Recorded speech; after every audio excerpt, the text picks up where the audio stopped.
هيا فريدكيga carar hadaba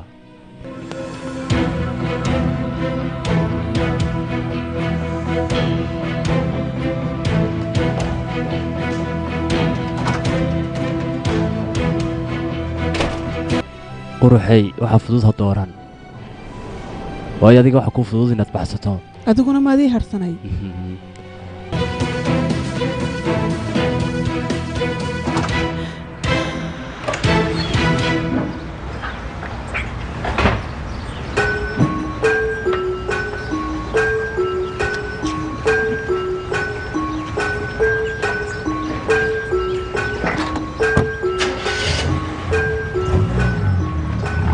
Ritmik bar gelip içi var. Şekil için değil ama çekilişe bak. İçim dışım rap benim delirmişim ah.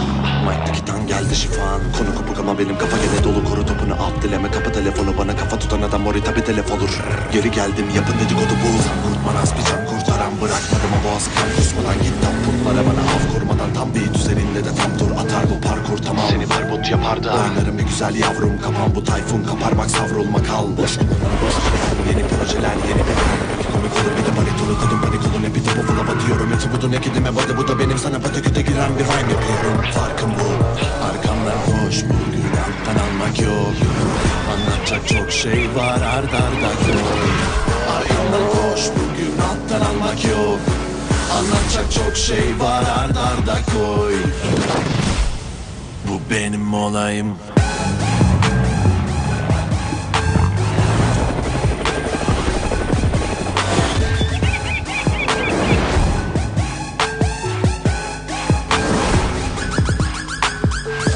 Param bu rhyming karartı kalbin tapar yok taktik falan didaktik flow'la hat-trick yapar vaktim yok haddimde ver beat bana pratik dökelimi torik olanı kafana dramatik etabı geçelim ama paralarım arada burama kadar geliyordu benim ama alter ego mertleri be perdeledi kaçın 2002 alan kodum ara bul kulağına havan topu tıkalı beyni giden damar yolum rap'i boş verip önce bir adam olun ne ki önemi gene de teli dökelim yine bir geri dönerim farkı takıp dönerim ben bedel sen nakit öderim range'den damada punch bu da takı töreni hepsi swag ve pek rol kulağına çek flex bu senkron dudağına teknik ektim hep bence tebrik et rap dedik bir tek yol estim yine batıdan akım var hemen atıltan hatta atma tahtına talip aklını alan bir kasırga arkamdan koş bugün alttan almak yok anlatacak çok şey var ard arda koy